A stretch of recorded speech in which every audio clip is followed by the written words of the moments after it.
Менің сұрағым, сіз бокстан кейін не істейсіз?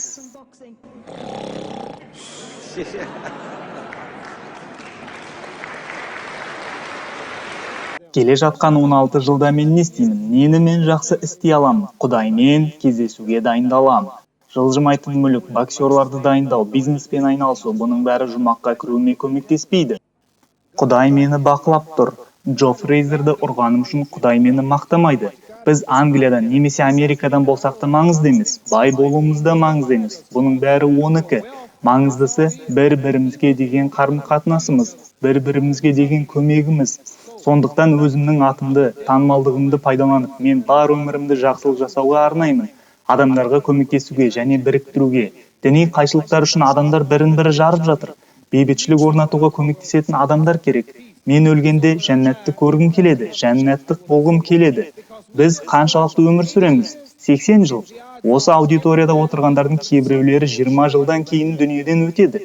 Кейбіреулері 50 жылдан кейін, ал біреуі 30 жылдан кейін. Ерте ме кеш пе барлығымыз өлеміз. Бұның барлығы сынақ. Келесі өмірімізді қайда өткізетінімізді білу үшін.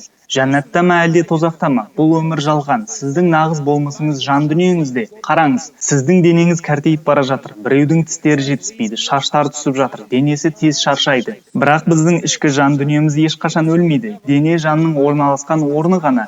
Құдай біздің қалай өмір сүргенімізді бір-бірімізге деген қарым-қатынасымыз арқылы сынайды. Ақырында орнымыз жұмақта бола ма?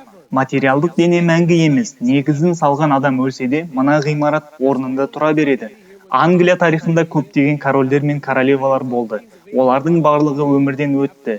Біреу өлсе, орнына басқасы келеді. Біз де бұнда мәңгі қалмаймыз. Бұл жерде бізге тиесілі ештеңе жоқ. Тіпті балаларыңызда, әйеліңізде сіздікі емес. Сіз отбасыңыздың жеке иесі емессіз.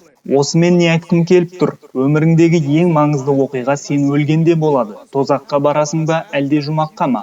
Бұл мәңгіліктің дәрежесі. Мен боксты аяқтаған соң не істеймін? Менің 16 жыл пайдалы уақытым қалды. Мен Алламен кездесуге дайындаламын. Ақыретте жақсы орынға ие болу үшін.